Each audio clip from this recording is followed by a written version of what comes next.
diaporama que nous avons construit, vraiment, comme je le disais tout à l'heure, ce réel temps d'échange en fait constructif autour de ces nouveaux métiers. Alors, quels sont les facteurs d'évolution de notre société qui ont potentiellement, mais qui vont aussi potentiellement impacter les métiers de soins et les faire évoluer dans les prochaines années? Ce sera vraiment les deux premiers critères de notre intervention. Contexte du changement vers une nouvelle adaptabilité, pour ensuite mettre le focus et zoomer sur, comme vous venez de dire, l'infirmière coordinatrice, comme on dit, l'IDEC. L'IDEC, cette continuité, cette coordination, cet échange fondamental entre, en fait, bien sûr, le patient et ses proches, mais aussi tous les acteurs de soins d'un établissement et les acteurs de soins du territoire qui connaît évidemment le patient, même beaucoup plus que nous, à l'hôpital. Donc on va vraiment mettre beaucoup plus d'importance et évidemment la discussion, comme nous l'avons dit tous les trois tout à l'heure. Alors, quel est le contexte de changement? Tout d'abord, deux facteurs d'évolution, de la demande de soins, mais aussi de l'offre de soins. La demande de soins, eh bien, on l'a dit, on l'a entendu ce matin, le vieillissement de la population. La population vieillit, mais aussi on sait que c'est surtout après 2020 que l'effet grande dépendance va se faire sentir pour les personnes au-delà de 80 ans. Augmentation des pathologies chroniques et des affections de longue durée. Bien évidemment, le cancer se trouve là. Et modification de la demande en fait des personnes. Madame Cerizet, ce matin, nous l'a dit. En fait, le patient, l'usager devient investigateur, c'est-à-dire il a un rôle dominant dans le choix en fait, de ses traitements. Et il demande des informations à juste titre. Et donc nous sommes aussi, c'est notre devoir de l'informer.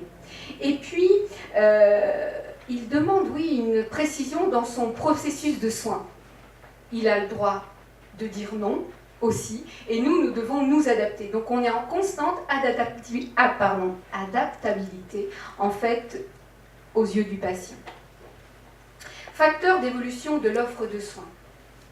Évolution démographique, médicale et paramédicale. Justement, le rapport Berland, qui est professeur et doyen de la faculté d'Aix-Marseille, en 2002, a fait tout un travail sur la démographie des professions de santé. Et c'est à partir de là qu'a évolué certaines données. Il a très bien, dans le rapport, il dit qu'il y a une diminution du nombre de médecins généralistes, mais aussi de spécialistes. Et qu'il faut absolument redéfinir les missions des médecins avec le souci que leurs compétences soient utilisées au maximum. Mais il a dit aussi que les infirmières devaient avoir une légitime reconnaissance pour leurs compétences. Mais en fait, il y a trop de différences entre le médecin qui a beaucoup d'années d'études, nous qui avons en fait dans le métier socle 3 années d'études, et qu'il fallait réfléchir sur un juste équilibre des compétences entre le médecin et l'infirmier, en fait, le socle du métier. Donc, évolution démographique, mais aussi évolution des conditions d'exercice. Évidemment, ce matin, il a été vraiment dit, donc au moins on est sur un même projet, qu'il y a une évolution des techniques médicales, des technologies, évolution du parcours de soins. On voit combien il faut construire en fait et formaliser le parcours de soins pour que tout le monde puisse s'y retrouver, le patient déjà, les professionnels de santé, et l'apparition, comme je vous l'ai dit tout à l'heure, des nouveaux domaines d'expertise. Évolution du contexte organisationnel.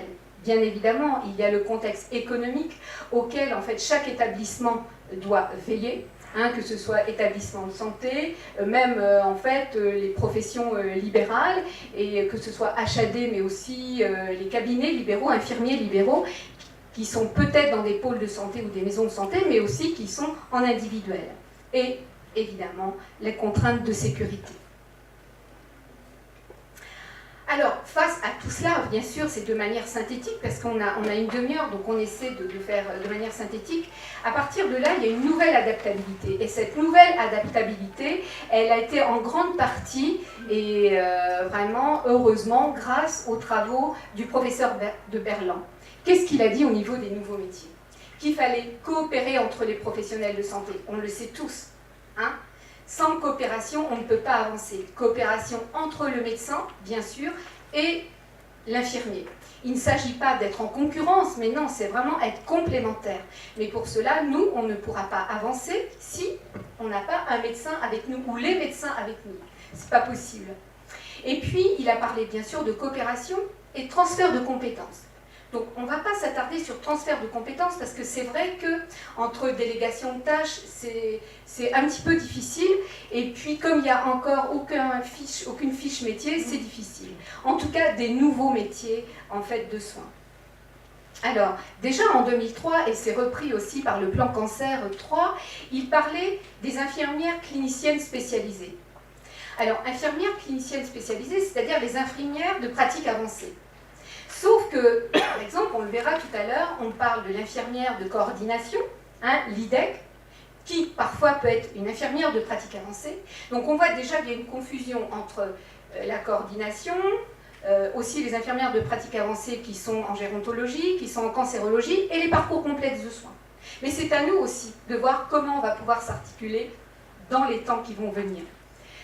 Alors, juste un bref rappel, mais de toute façon, je ne le redirai pas pour le plan Cancer 3 parce que c'est la même chose, c'est-à-dire ce master infirmier clinicien, il y aura un socle, une première année, et puis après, il y aura 3 possibilités, 3 options, c'est-à-dire gestion, cadre de santé, formation débouchant sur le métier d'enseignant, et là, soins préparant aux infirmières cliniciennes spécialisées qui rejoindraient peut-être les infirmières de pratique avancée en cancérologie, voire peut-être de la coordination. En tout cas, qu'est-ce qu'il voulait et qu'est-ce qu'il veut encore? C'est une participation, quel que soit son nom d'infirmière de pratique avancée, d'IDEC, qu'est-ce qu'il veut? C'est participation au suivi en consultation du cancer, suivant une procédure parfaitement établie par les médecins et en concertation avec eux. On ne peut pas du tout travailler seul. C'est-à-dire que de toute façon, entre les représentants infirmiers, la direction des soins, etc., et les médecins, c'est pour cette raison qu'on pourra avancer. Et notamment, on a vu ce matin qu'il y a une évolution sur les chimiothérapies, les thérapies ciblées, orales, prise en charge pratique de la chimiothérapie, la consultation de reconduction de la chimiothérapie. Alors, l'autre aspect, je veux dire, ça fait plus de 10 ans que c'est écrit, mais l'autre aspect, on n'en a pas du tout, en fait, entendu, discuté par des médecins. Et d'ailleurs, je pense que c'est vraiment à rediscuter.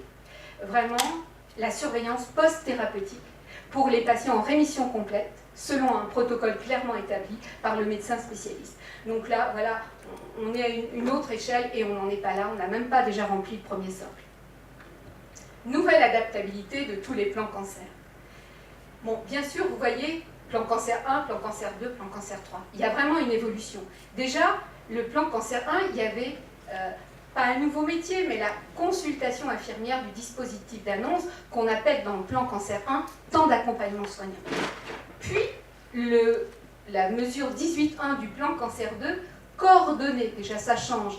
On passe de consultation d'annonce à une coordination du parcours de soins des malades grâce à des coordinateurs de soins. D'ailleurs, et le Centre François Baclès a participé en 2010 à l'expérimentation INCA. Il y avait 35 sites pilotes. Donc nous, dans notre région, nous avons été 2 établissements, le Centre François Baclès et en fait les hôpitaux, l'hôpital de Bailleul, du Bessin. Donc expérimentation du parcours personnalisé en cancérologie. On sent vraiment que le parcours, il est vraiment déterminant. Alors, donc, je vous passe brièvement, c'est-à-dire que qu'est-ce qu'il voulait, qu'est-ce que voulait l'INCA? C'est-à-dire coordonner des acteurs de soins en intra-hospitalier, bien évidemment, c'est à partir aussi, et c'est pas tout à fait vrai ce que je vais dire, en fait, à partir en fait, de l'hôpital, parce qu'il y a le PPS, mais le PPS, il est vraiment important de voir aussi avec les acteurs en fait, du territoire, est-ce que ce PPS, en fait, chirurgie, chimio, radiothérapie, pourra être bien suivi. Hein, il faut voir le contexte global du patient avec nos collègues du territoire. Et évidemment, repositionner le médecin traitant au cœur du parcours du patient et renforcer le travail en interdisciplinarité. Vous le voyez bien, on ne peut pas travailler seul. Et d'ailleurs, quand on est plusieurs, on est fort, beaucoup plus fort dans les échanges et face aussi aux patients. Mise en place du PPS, on en est encore loin, on a des progrès à faire. L'accès aux soins de support, mettre en place le PPAC et harmoniser les pratiques de prise en charge. Alors en fait, qu'est-ce qu'il en a été de cette première expérimentation? Sur les 35 établissements, il y a eu 9200 patients dans ce dispositif de parcours. L'évaluation d'impact montre quoi? Que le parcours personnalisé apparaît globalement comme un dispositif pertinent pour tous les professionnels. Évidemment, sans connaître le parcours, c'est un vrai labyrinthe. Mais on a encore à s'améliorer pour formaliser ces parcours, notamment au travers de chemins cliniques. On est en cours d'évolution, mais c'est loin d'être établi. L'impact sur la satisfaction des patients est élevé. L'apport des infirmiers coordinateurs a été confirmé, puisqu'il y a une information, il y a une écoute et détection précoce des problèmes sociaux. Il n'y a pas eu que les problèmes sociaux, ça a été révélé problèmes sociaux, mais on sait que nous, à Baclès, il n'y a pas eu que les problèmes sociaux, il y a eu toute cette prise en charge globale, la douleur, la souffrance psychologique, socio-familiale, nutrition, etc., et aussi des facteurs spirituels. Néanmoins, on voit bien qu'il y a aussi des points qui restent à approfondir, et heureusement, la coordination des différents acteurs de la prise en charge. Là, dans la coordination, on doit vraiment aussi réfléchir ensemble et la mise en place de l'après-cancer. Déjà, on a travaillé le PPS, de le rendre en fait de manière plus constructive, et l'après-cancer. Le plan Cancer 3, j'en ai parlé, je n'y reviens pas. L'intérêt, puisqu'on est là dans les nouveaux métiers, en fait, de faire évoluer, créer le métier d'infirmier clinicien, et je passe puisque j'en ai déjà parlé. Vous voyez bien que ce n'est pas tout à fait nouveau, puisque c'était déjà inscrit il y a 11 ans. Mais néanmoins, avec ce plan Cancer 3, va se mettre en place la deuxième expérimentation, un cas. Donc il y a eu un appel d'offres, nous avons répondu au centre François Baclès, qui se mettrait en place début 2015. La nouveauté, et ça veut dire aussi qu'il y a une évolution, c'est que cet appel d'offres a été ouvert aux équipes issues des premiers parcours. Donc 10 équipes au niveau national. Donc ça, c'est aussi vraiment une victoire quelque part de travailler en fait de l'hôpital et la ville. Mais il y a quelques changements, prise en charge des cas les plus lourds et plus complexes. Là encore, qu'est-ce que c'est les cas lourds et complexes? On est aussi en cours avec des collègues en fait, des centres de lutte contre le cancer, à la fois en fait, à Rouen, au centre de lutte contre le cancer à Rouen et à Lille. Et nous, Baclès, on est en train de travailler pour définir ces cas complexes. Articulation ville-hôpital et évidemment, comme on le disait tout à l'heure, les missions des IDEP. Donc le parcours de soins en cancérologie. Évidemment, on ne le répète pas encore, cette coopération interdisciplinaire pour continuer et aller vers la qualité des soins. C'est-à-dire que dans ce parcours, il faut aussi connaître et reconnaître toutes les compétences de chacun. Je veux dire, quelles que soient en fait les missions et le cœur de métier. Structurer les interventions des professionnels, vraiment au bon moment et au bon endroit. Qui fait quoi?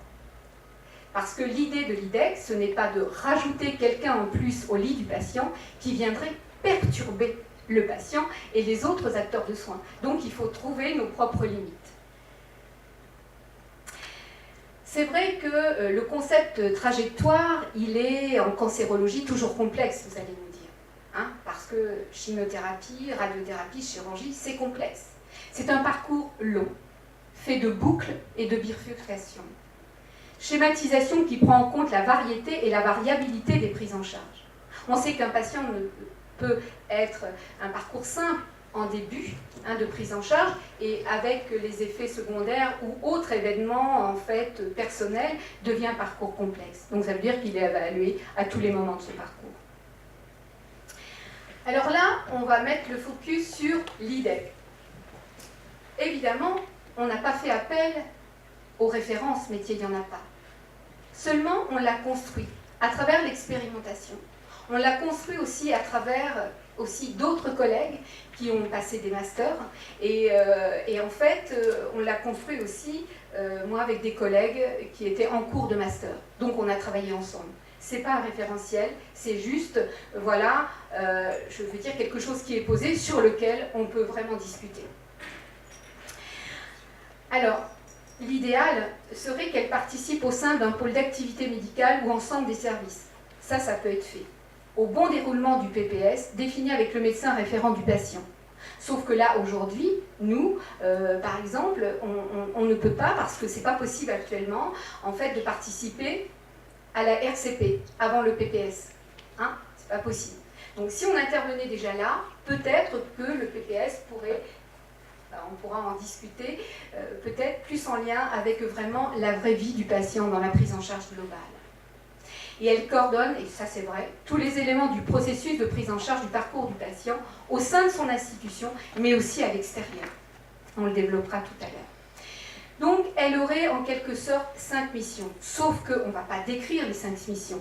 On va décrire de manière, en fait, rapide les 2 premières activités, activités cliniques et de coordination.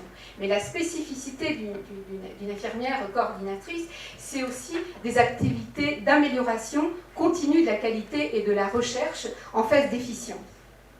Par exemple, c'est de mesurer les écarts entre le parcours en fait, de soins standardisés et le parcours du patient. Des activités pédagogiques, d'enseignement, et des activités de veille professionnelle, c'est-à-dire en fait toutes les recommandations. Elle doit chercher les nouveautés pour en faire part à ses collègues. C'est vraiment son rôle. Et recherche en soins infirmiers, en collaboration avec aussi toutes les équipes de soins. Donc les activités cliniques, je l'ai dit tout à l'heure, avec le médecin. Il faudrait qu'elle participe à la RCP, j'en ai déjà parlé, je passe. Alors, elle contribue à la personnalisation de son parcours, bien sûr, ça vous l'avez compris. Mais aussi, elle s'assure que le patient et ses proches aient été informés de l'itinéraire clinique personnalisé. Évidemment, il y a la consultation d'annonces paramédicales, mais vous le savez bien, l'information, elle est à redire à différents parcours. On sait les temps, en fait, le choc de l'annonce, les phases d'adaptation, et finalement, parfois, le patient en consultation d'annonce, on dit qu'il est dans le déni parce qu'il ne peut pas, en fait, entendre. Et évaluer le patient dans sa globalité. Je ne décris pas, vous savez ce que c'est la globalité du patient. Et aussi, notre rôle, on ne peut pas aujourd'hui prendre en charge tous les patients atteints d'une pathologie cancéreuse. Donc, quand nos collègues nous appellent, par exemple, à Baclès, nous sommes 2 infirmières. J'ai aussi ma collègue Patricia Lecoq qui fait également en fait, de l'éducation thérapeutique. Et nous, notre rôle, c'est de déterminer en fait, si le patient doit rentrer dans le parcours complexe de soins ou pas. Donc, complexité physique, socio-familiale, ou aussi toute personne qui présenterait des difficultés personnelles lors du retour à domicile. On sait que, évidemment, il y a de plus en plus d'HAD, mais il y a aussi en fait, des déserts géographiques. Et là, à ce moment-là, que peut faire en fait, l'infirmière coordinatrice pour lutter contre les inégalités de santé? Alors, focus aussi sur les capacités du patient et celles de son entourage à mettre en place son traitement. Parce que c'est vrai qu'on est là, et nous tous on le fait, on détecte les besoins perturbés. D'accord? On a des actions à mettre en place. Mais notre rôle aussi, c'est de voir toutes les capacités du patient, toutes les ressources qu'il fait déjà avant la maladie. Ne pas les oublier et les mettre en avant pour justement avoir une meilleure compliance au traitement. Et on l'a vu récemment dans des parcours de soins complexes. La dernière étape, elle informe à chaque étape, ça vous le savez et vous le faites aussi. Et puis, de toute façon, voilà, on a dit tout à l'heure qu'elle mesurait les écarts auprès des équipes de la mise à disposition des ressources acquises. Par exemple, notre collègue de consultation d'annonce, elle détecte des besoins et elle propose des soins de support. Avec elle, ou en concertation avec elle, et en lien avec nos acteurs, enfin nos collègues du territoire, on va voir s'il n'y a pas des soins de support au niveau de son territoire. Vraiment, ça aussi, c'est fondamental. Et si c'est vraiment nécessaire. Peut-être que ce sera plus facile pour cette personne, en dehors de la chimiothérapie ou de la radiothérapie, d'aller voir en fait voilà, un kiné ou autre qui habite près de chez cette personne. Voilà. Bon, en cas d'écart, on voit ensemble comment on peut améliorer pour que le parcours puisse se suivre, mais aussi peut-être d'en sortir avec le médecin. Donc on arrive là à ce qui est le plus important, entre autres, l'activité de coordination, ce qui va aussi être un lien et une discussion pour tout à l'heure. Donc, dès la décision d'hospitalisation d'un patient, l'intervention elle est effective de l'infirmière coordinatrice, puisque de toute façon, elle s'opère en amont, c'est-à-dire lors d'un séjour en établissement de soins, ou en HAD, ou à domicile, et en aval, avec les intervenants du domicile. Et ça, on pourra en parler tout à l'heure avec des cas cliniques. En fait, elle serait presque un agent de liaison, de médiation, entre toutes les disciplines. Elle n'est pas la secrétaire, elle n'est pas là pour prendre des rendez-vous. On peut le faire, évidemment, mais ce n'est pas notre rôle. Et on n'est surtout pas là non plus pour remplacer nos collègues au lit du patient. Ça aussi, on a un effort à faire. Je veux dire, il y a vraiment l'importance de nos collègues au lit du patient qui font un travail déjà de prise en charge globale. Et nous, on n'est pas là pour multiplier d'ailleurs les questionnaires aux patients. On l'a vu ce matin aussi. On part déjà, qu'est-ce qui est dans le dossier?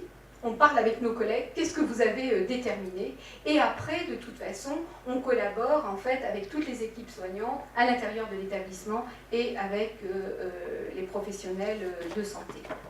Mais, qu'est-ce qu'on fait réellement? Par exemple, Patricia et moi, quand on prend un patient dans la prise en charge en fait, de coordination, on évalue tous les besoins.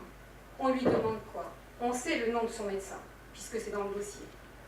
On ne sait pas encore l'infirmier libéral. Le nom de l'infirmier libéral, le nom du pharmacien, et puis d'autres acteurs médico-sociaux. Qu'est-ce qu'on fait? On les appelle directement, d'abord pour dire qu'on existe, on donne notre numéro de téléphone, et aussi nos missions. On transmet les résultats de la RCP, le PPS, bon, soit on écrit un courrier, soit on envoie un mail. On transmet aussi les fiches chimiothérapie avec les réinductions. Et on transfère aussi tous les rendez-vous. Et comme je vous l'ai dit tout à l'heure, on s'assure aussi en fait des besoins du territoire.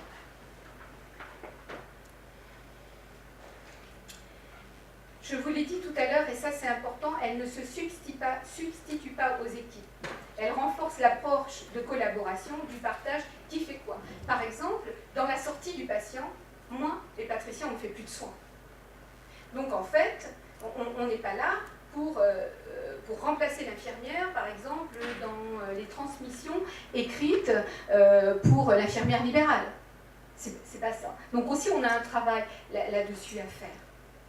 Nous, on est là vraiment pour être l'interface, c'est-à-dire ce qui s'est passé au niveau en fait, des acteurs de soins extérieurs, mais aussi pour qu'ils puissent nous appeler s'ils ont des questionnements. Par exemple, tant des écarts cliniques, psychologiques, socio-familiales. Par exemple, l'épuisement en fait, d'une famille. Ou alors des symptômes cliniques qui s'altèrent. Est-ce qu'on doit prévoir une hospitalisation? Mais ce n'est pas l'infirmière coordinatrice qui va décider toute seule.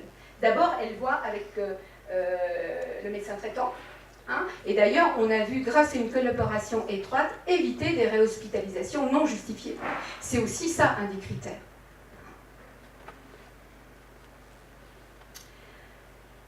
Donc, et les analyses des écarts, en fait, on en a déjà parlé, donc je ne voudrais surtout pas être redondante. En tout cas, de toute façon, c'est une coopération interdisciplinaire où beaucoup, en fait, de critères et de fiches missions sont à construire. En tout cas, c'est dur, c'est très dur, mais on va tous dans le même sens. Donc, merci, et on va laisser la place. Bon, vous l'avez compris, donc c'est une infirmière d'établissement qui a parlé. Je pense que vous êtes pour beaucoup des libéraux dans la salle. Et la vraie question qui vous est posée, c'est pour vous, comment vous faites pour accéder à des informations concernant un patient qui est atteint de maladie cancéreuse et que vous avez en soins et pour lequel le médecin traitant ne vous a pas donné assez d'éléments et vous aimeriez avoir un contact direct. Qu'est-ce qui vous manque, vous, dans votre quotidien, en fait? Je pense que le médecin, déjà, il n'a pas toujours les infos. Donc si le médecin a les infos, pour les récupérer, c'est quand même difficile. Alors nous, on a imaginé que l'infirmière coordinatrice de cancérologie serait l'équivalent du médecin traitant pour le patient. C'est-à-dire qu'elle serait attachée à un patient aurait un médecin traitant et une IDEC. Et du coup, ça serait plus simple, il n'y aurait qu'un référent dans l'univers très, très, très étendu de gens qui interviennent chez le patient. Donc vous ne pouvez pas vous occuper de tous les patients à la cancer. Comment c'est-vous si vous êtes occupé de ce patient-là, ou si on peut faire interagir?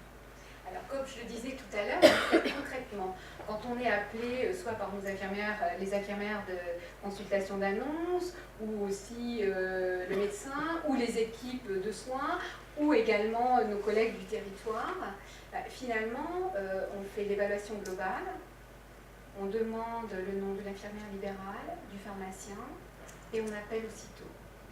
Dès qu'on a la prise en charge globale, on vous appelle.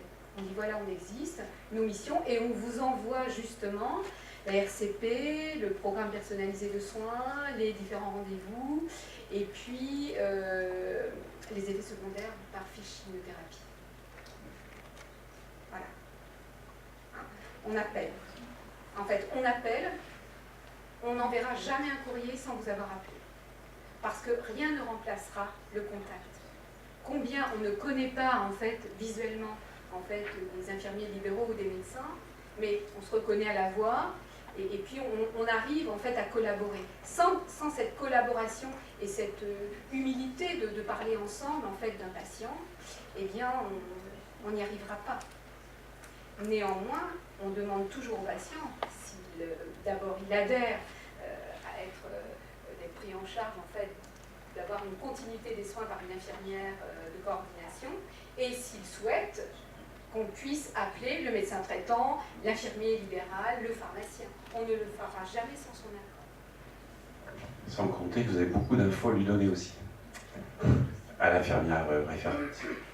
Lorsque le patient on lui annonce qu'il va avoir une intervention chirurgicale, 15 jours après, il vient en ambulatoire, vous avez le temps d'installer tout ça, il y a une journée. Alors, peut-être que ce patient-là, on s'organise, on voit comment on peut être... Il est venu 2 fois, par exemple, à la clinique. Il ne sait pas qu'il va avoir... il n'a pas le temps de s'organiser. Déjà, il faut psychologiquement qu'il digère ce qu'on lui a annoncé. Il n'a pas le temps, en 8 jours, d'informer de trouver une infirmière libérale. Il a autre chose, d'autres préoccupations psychologiques. Alors justement, en fait, c'est le cas de ce patient. Par exemple, il a une consultation de diagnostic et il a une intervention programmée dans 15 jours. Et en fait, il a peut-être été vu par les infirmières de consultation d'annonce, ce qu'on espère vraiment. Et nos infirmières de consultation nous disent voilà, on discute ensemble parce que d'ailleurs, on discute en fait du dossier déjà avec nos infirmières de consultation d'annonce et plus maintenant avec un médecin des soins de support. Et en fait, on va aller voir ce patient, on se présente, on lui explique notre rôle, et là, peut-être qu'on ne fait pas toute la prise en charge globale. Parce que si on sent que le patient il est dans une phase de souffrance et qu'il a eu trop d'informations ou il est dans un déni, on va amener en fait une transe confusionnelle. Donc il ne va pas nous écouter. Sauf qu'on lui dit voilà, on est là pour vous aider dans votre parcours de soins. Et il n'a pas d'infirmier, il est tout seul par exemple. Ça nous est arrivé en fait de voir avec le médecin traitant ou de voir avec le pharmacien quel était le cabinet infirmier qui était au plus près de son domicile. Si vous voulez, on va aller vers l'essentiel. On n'a pas une structure, en fait, voilà, on demande si le patient il a la douleur, etc. Mais on va à l'essentiel pour le patient. On est dans une adaptabilité constante. Bien sûr, là, on vous a présenté toutes les missions, en fait, intellectuelles, mais on va dans une humilité et on voit ce qui est essentiel pour vous. Est-ce que ça vous... Moi, je suis ancienne patiente, j'aimerais pas absolument être suivie par une infirmière à domicile continuellement. Il me semble qu'il faudrait le médecin référent qui m'a opéré.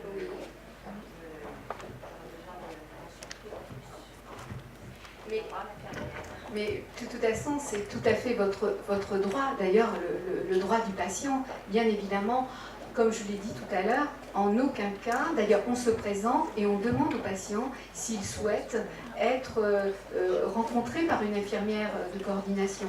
On est là, c'est dans une proposition, comme d'ailleurs tous les soins de support. Hein.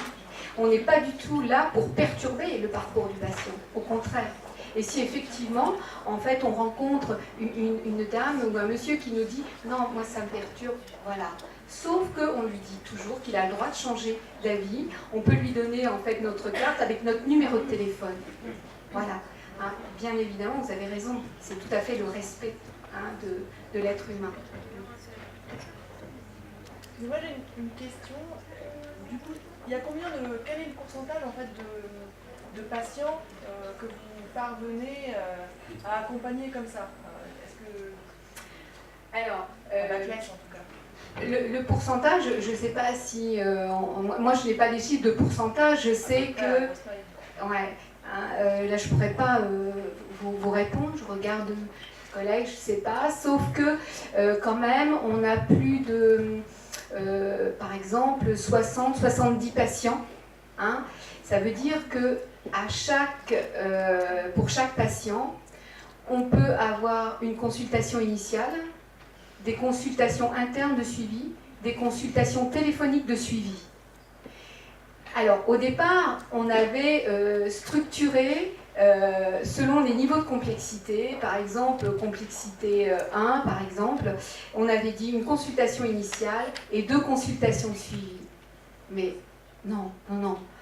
On est dans une adaptabilité, en fait, en fonction des besoins perturbés, sauf qu'on a à travailler aussi que, certes, on fait de la relation d'aide, mais dire voilà, il va falloir aussi travailler sur le fait qu'on est infirmière coordinatrice, qu'il y a d'autres personnes qui peuvent aussi, vous, la relation d'aide, etc., les équipes mobiles de soins palliatifs, là aussi on a travaillé, là-dessus on ne doit pas se substituer au métier socle, hein, et aussi d'autres expertises.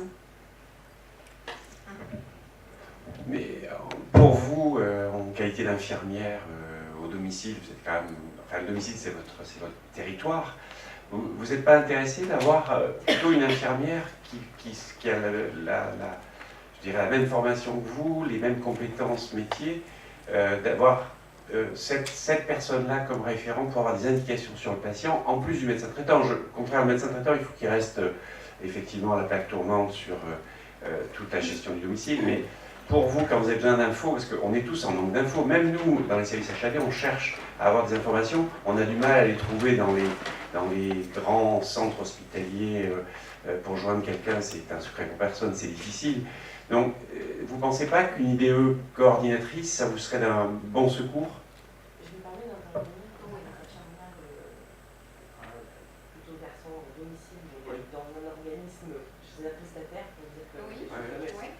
Effectivement, la coordination, c'est le maître mot aujourd'hui et on en a tous besoin. Et justement, ce que je trouve très intéressant de ce rôle-là, c'est que bien souvent entre l'hôpital, le HAD, alors nous des fois on est un peu entre les deux, c'est-à-dire qu'il y a une sortie qui se fait pas, mais qui finalement la situation de la personne nécessite une prise en charge par deux services. Et vice versa, derrière on reprend donc avec par les infirmières libérales, bien sûr toujours en back-office, hein, mais effectivement le plus difficile c'est cette poursuite, c'est cette continuité des informations avec ces changements dans le parcours de la personne. Et ce qui semble très intéressant, c'est de pouvoir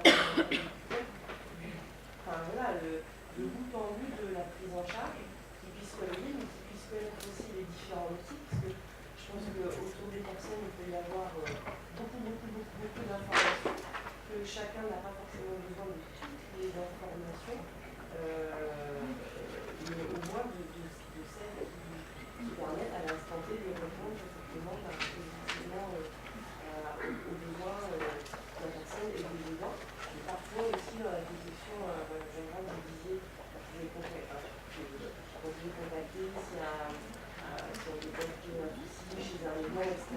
C'est aussi souvent ça, c'est qu'on est souvent au niveau des gens ou des choses qui peuvent ressortir. C'est souvent difficile de savoir Pardon. Le patient a également son dossier. Maintenant, il y a un dossier qui suit le patient de l'annonce, qui évolue avec lui. Alors évidemment, toutes les informations ne sont certainement pas notées dans ce dossier papier, mais je crois aussi qu'il faut s'y référer. Et ça, je rebondis sur ce que tu dis, parce que dans la comment transmettre, bien sûr, il y a le cahier de liaison, il y a les nouvelles formalisations, hein, on est en cours de cheminement. En revanche, il faut aussi quelquefois des transmissions simples, hein, voilà, il faut qu'on y travaille aussi. Et puis l'appel téléphonique. L'appel téléphonique entre collègues, c'est vraiment le premier impact. Hein. Et après, effectivement, la traçabilité. Je voudrais rajouter aussi que le premier entretien, même si en fait on ne fait pas toute la prise en charge globale, on y passe beaucoup de temps. Beaucoup de temps pour donner toutes les informations. Le PPS, hein, les phases d'adaptation, les différents rendez-vous. Et si on ne met pas l'accent là-dessus, il y a vraiment des ratés, il y a des écarts. Il faut vraiment passer beaucoup de temps, en fait, avec les collaborateurs du territoire, voilà, en disant voilà le PPS, etc. Et si jamais vous rencontrez un souci, vous nous appelez. Et on passe beaucoup de temps. Si on fait l'évaluation globale, on passe 3/4 d'heure à peu près. Le temps de chercher tous les numéros de téléphone, de faire les comptes rendus et d'envoyer tous les courriers. Mais si on rate ça, je veux dire, il faudrait raisonner plutôt, on gagne du temps. On gagne vraiment du temps si on élabore tout ce processus-là.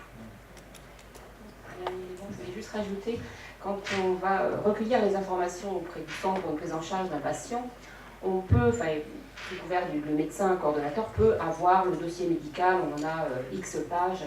Sauf ce qui nous manque souvent, c'est tout le contexte psychologique, toute l'évolution du patient dans sa maladie depuis l'annonce. Et ça, souvent, c'est écrit nulle part. Et c'est donc les équipes qui le découvrent, une famille, un problème psychiatrique, voilà. Et là, c'est nous qui le découvrons au moment du retour à domicile. Et ça, en général, c'est pas tracé. Le médical, on l'a, on peut l'avoir. Justement, je pense que le rôle de l'infirmière coordinatrice, c'est aussi ça, hein, vraiment de cette prise en charge globale. Et justement, si c'était intégré directement dans le PPS sur les soins de support, je pense que là, on avance. Je crois qu'il est l'heure, en fait, d'aller vers d'autres ateliers. En tout cas, merci à vous et puis à très bientôt pour un travail en perspective.